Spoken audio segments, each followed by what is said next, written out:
Greetings and salutations, loyal viewers of this channel. My name is Sean, and you guys might be a bit confused by the headline of this story, by the subject matter. You might think that we actually jumped in a time machine all the way back to the year 2015, because right now in the United States of America, the University of South Carolina is in a ton of trouble, getting a ton of backlash, and there are people on CNN calling for the banning of speakers Milo Yiannopoulos and Gavin McInnes. And I assure you, this is a current year story. This isn't 2014, this is 2024, but it's a good peek under the curtain at what the authoritarian left thinks you are and aren't allowed to say, and how they believe that the government should take action against speakers who dareth joke about Kamala Harris, the god of the Democratic Party at this moment in time, the nominee who stole it via coup. You can't make jokes about that, you can't make fun of that, and you deserve to be sanctioned by the state if you even dare try. Now, we're going to get into this story, we're going to talk about it, but before we do, I want to thank everybody who supports this channel via actualjusticewarrior.com/join. Give me the money.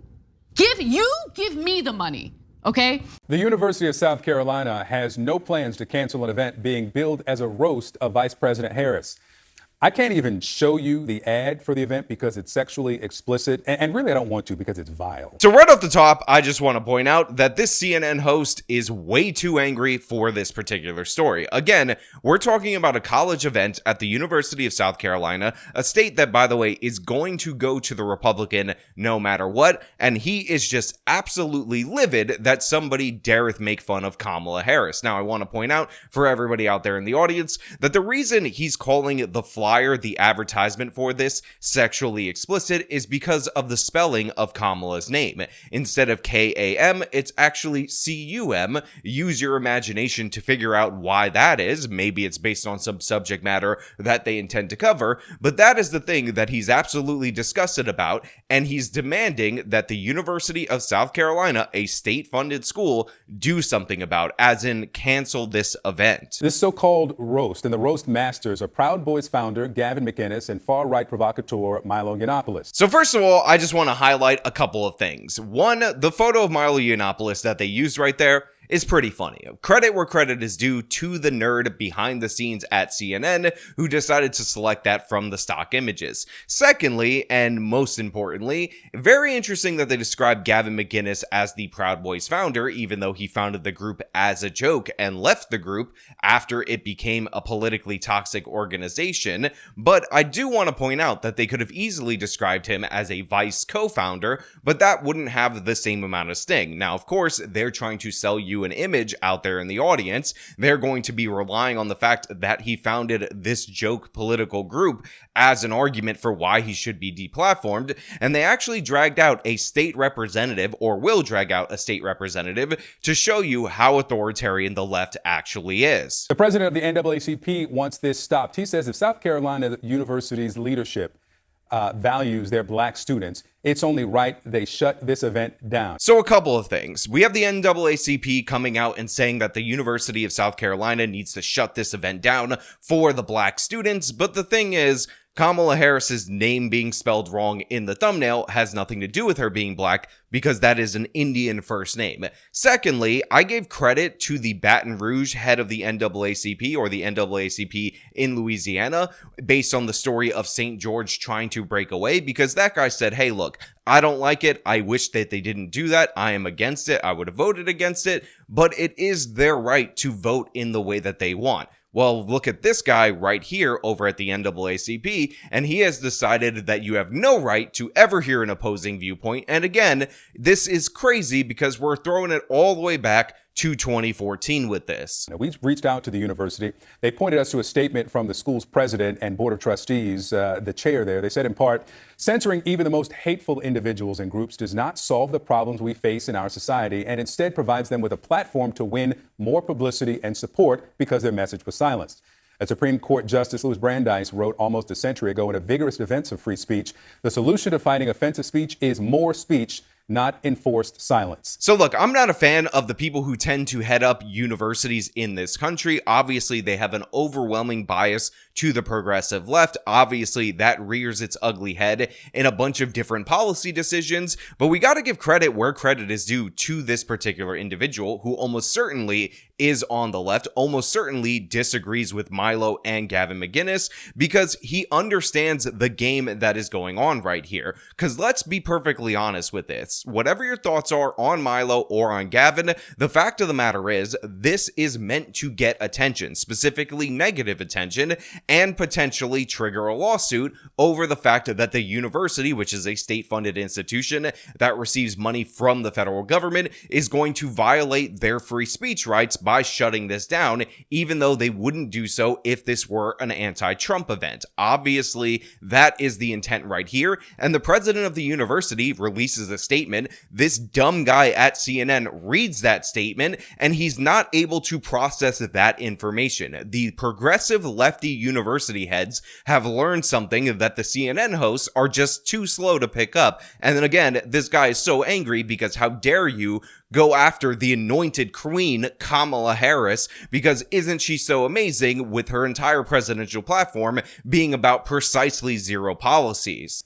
South Carolina State Senator Tamika Isaac Devine joins us. She's written a letter of her own also asking the university to cancel this event. I thank you for being with me. So they introduced this state representative right here. And again, this should be a cold, sobering look at the Democratic Party because he says that she has written a letter of her own to the university telling them to censor political speech that she disagrees with against the newly anointed dear leader, Kamala Harris. Again, this is the Democratic Party right here. When they talk about who's in favor of free speech and who's against it, it could not be more clear. There's an entire segment on CNN which functions as Democratic Party controlled media. And right now we're going to do an entire segment based on this, even though obviously all of this is violative of the First Amendment, what they're advocating for. But let's see where it goes.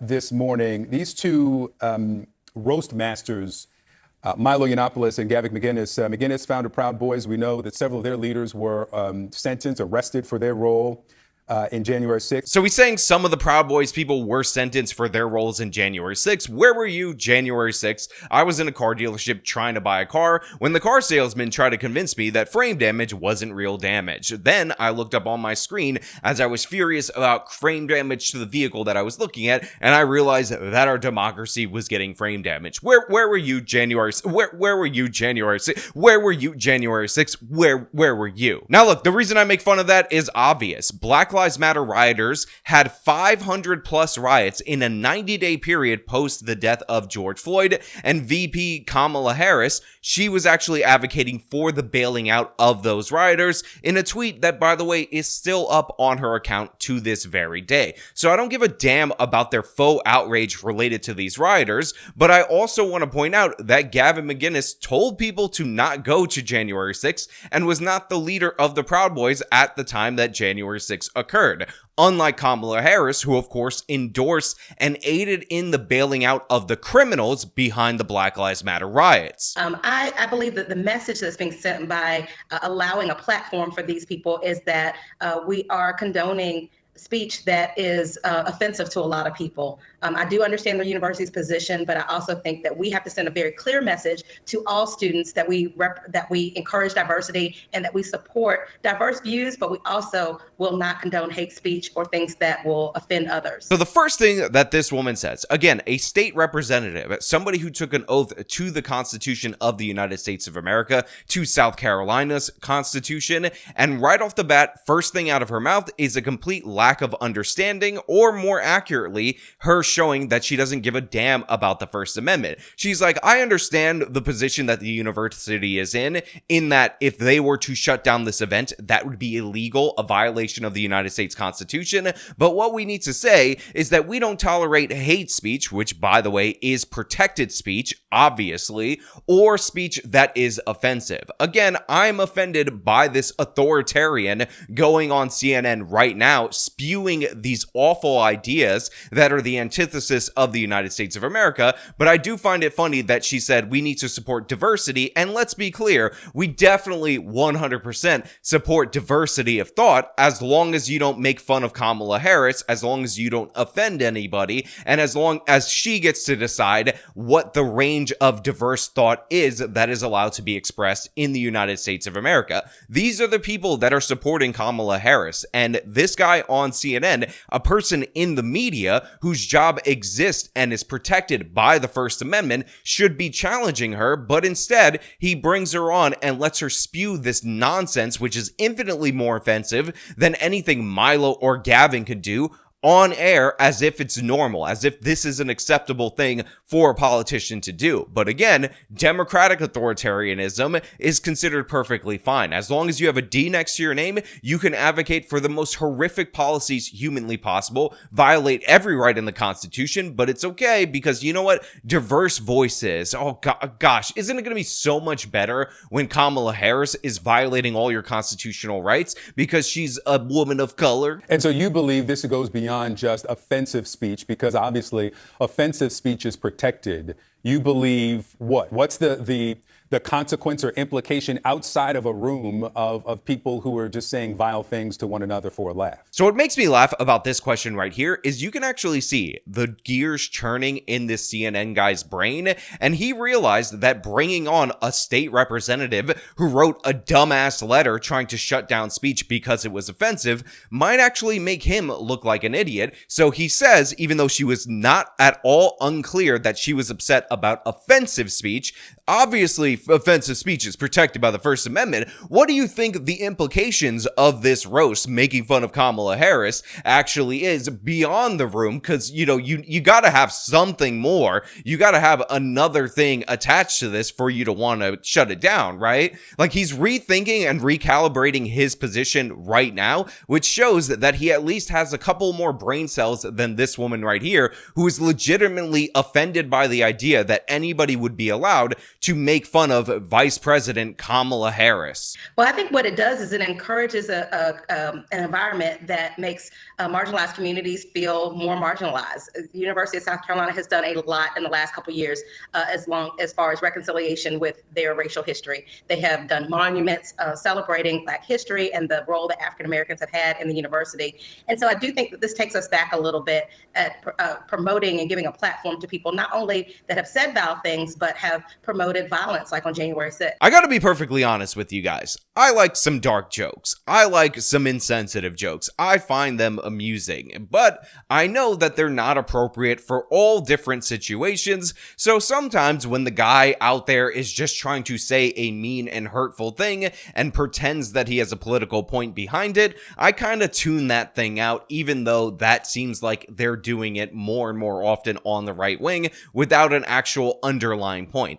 That being said, never in the calculation of whether or not a joke is funny or whether or not speech is acceptable did I think that the potential that this could make somebody who is allegedly marginalized feel more marginalized run into the calculation of whether or not I would approve of something or disapprove of it. And it for damn sure should never run into the calculation on whether or not somebody's First Amendment rights should be violated. This woman's like, well, listen, man, well, the university, they've honored a lot of the blacks that have been in the University of South Carolina. And, you know, this really undermines that because some of those marginalized people could feel even more marginalized if they're allowed to make fun of VP Harris. So we can't have a First Amendment criticize a politician, somebody running for the highest office in the land, because allegedly some black kids on campus are going to feel more marginalized. Insane, absurd. And by the way, I don't believe that Black America is this weak at all whatsoever, that a joke about Kamala Harris is going to ruin their life or make them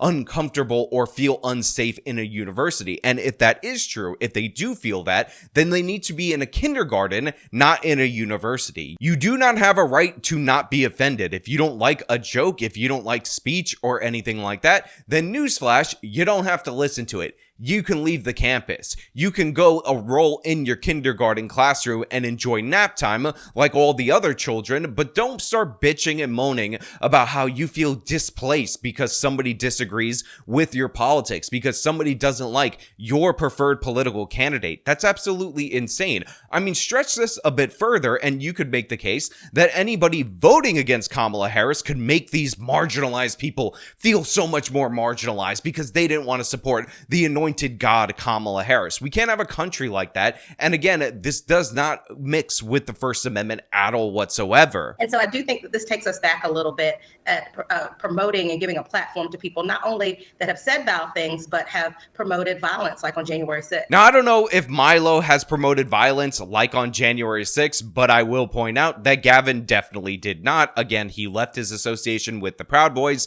There's a reason why the leaders, not including Gavin, because he wasn't a leader, were charged in relation to January 6th. And again, if you're going to talk about promoting violence, let's talk about all the Democrats who stayed silent, who cheered on, who helped bail out Black Lives Matter rioters. Those people were endorsing violence. And I don't give a damn that later on in the campaign, they whispered into a microphone once that they don't condone political violence from the left wing. For years under the Trump administration, we had Antifa radicals attacking people going to Trump rallies. Actually, even before Trump was elected, this was happening during the campaign. There was a huge incident of this in San Jose. And what did the media do when women were being beaten up by large crowds? They reported on this one woman clashing with the crowd as if she was going one-on-one when she was pinned up against this hotel room door with all of these different people. It's absolute madness how these people try to say, oh, this person encourages violence, as they actively do that. As this person, by the way,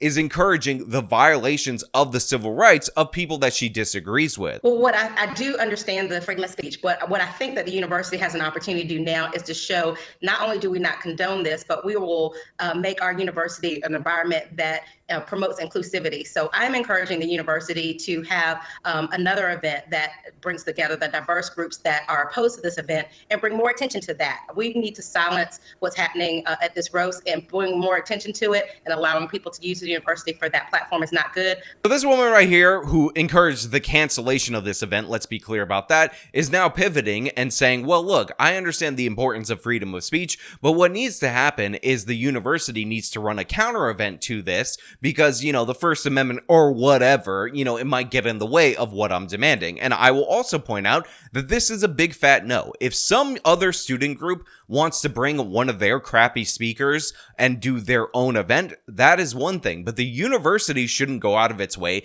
to counter program its own students. Again, imagine if the state decided that, hey, look, I understand, I'm not going to censor your speech or anything like that, but I'm going to gather together a mob of people that hate you during your speech and pretend like that's also not a violation of the First Amendment. And I will also point out that this never happens when left-wing speakers come to speak on these campuses. You have a murderer's row of horrible people, communist supporters, all kinds of terrible left-wingers coming into these campuses day after day after day, and you almost never see somebody call for them to be removed or shut down unless they're people that are further on the left that don't think they're radical enough. It's disgusting that we're still talking about this 10 years later after the left really pushed this to the brink and we started to see attacks on people like Milo, like Gavin at Berkeley and all these other different locations. But having another platform that encourages not only people to come and vote and register, but to educate themselves and promote diversity is where we need to be going now. So she also wants them to encourage people to vote for Kamala Harris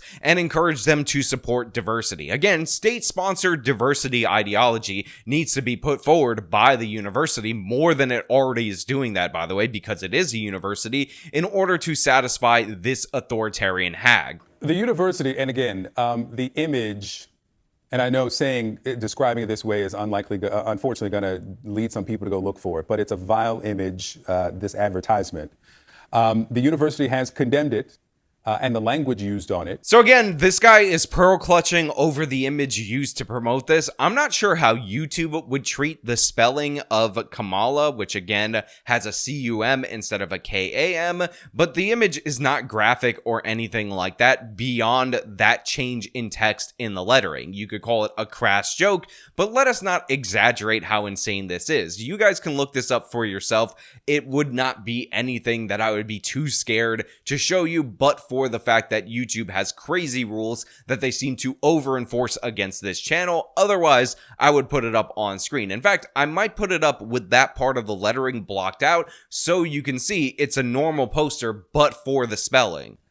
We heard from the president of the university and South Carolina Governor Henry McMaster on why they will not call for this event to be canceled. Here's what they said. What they say, again, it's First Amendment rights, and it's not the endorsement of the university, it's the students who invited them. Unless there's some truth threat, unless there's a real danger involved, which you probably will not know until it gets started, then the university has no right to cancel it. So two things. Number one, it is very good to see the president of the university point out the obvious that they shouldn't be canceling this. And this is something that is not always a guarantee because we have organizations dedicated to suing universities because of the number of times that they shut down these events. Secondly, we see the governor of South Carolina, a Republican governor, explain the obvious as well. But more notably than what he explained is the fact that this woman behind him appears to be sniffing his shoulder, and honestly, that makes me rather uncomfortable. I know you guys might think this is not the most important aspect of the story, but the fact of the matter is, based on the way that this image is compressed, or based on the fact that she might actually be sniffing his shoulder, it looks like she is sniffing his shoulder, and I want a full investigation into this until we figure out what the hell is going on. We've also heard from the White House. The press secretary has talked about this. Obviously, the governor there. Short of cancellation, what are you calling on them to do? Is it just this counter event, voter registration? What do you want them to do, if not end it? Is that not ridiculous, though? I understand bringing this up to the university president, but how do you need to bring this up to the governor? How do you need to bring this up to the White House press secretary? I know she's been rather authoritarian when it comes to censoring speech, as is Kamala Harris, who's advocated for politicians that she doesn't like to be banned off of social media. But the fact of the matter is, this is one story that they're blowing up out of South Carolina that is thriving on the attention and wouldn't be as popular or as known but for segments like this with these authoritarians calling for censorship. Well, I think the university, and I've had lots of conversations with university leadership, I think what we're looking at is using this an opportunity to show where we are in this country, and most importantly, where we can go. And these students are fired up, and they are participating not just in the electoral process, but educating each other about diversity and representing diversity. So I think that we can use this as a long-term opportunity to promote diversity. Our state is one of two states that doesn't have hate crime legislation. How do we encourage our legislature to pass hate crimes legislation? How do we make sure that we have good judges on the bench that will help us long term? So I think that this can be an opportunity for us to really engage young people long term in the democracy and saving democracy in our country. So this representative from the American Nazi Party, I'm sorry, I meant to say the South Carolina Democratic Party, is talking about how we could use this as an opportunity to educate people on the fact that we don't have hate crime legislation. And again, I just want to point out that she is bringing this up in the context of political speech against a presidential candidate, a current office holder, the vice president of the United States of America. And the fact that South Carolina doesn't have these hate crime laws, that's great. That's perfectly fine. That requires mind reading and motivation for a crime that we typically don't use in any other context, and it makes it a really sketchy situation. Now, I am a believer that you can have aggravating circumstances and mitigating circumstances, but the idea that if you punch somebody in the face,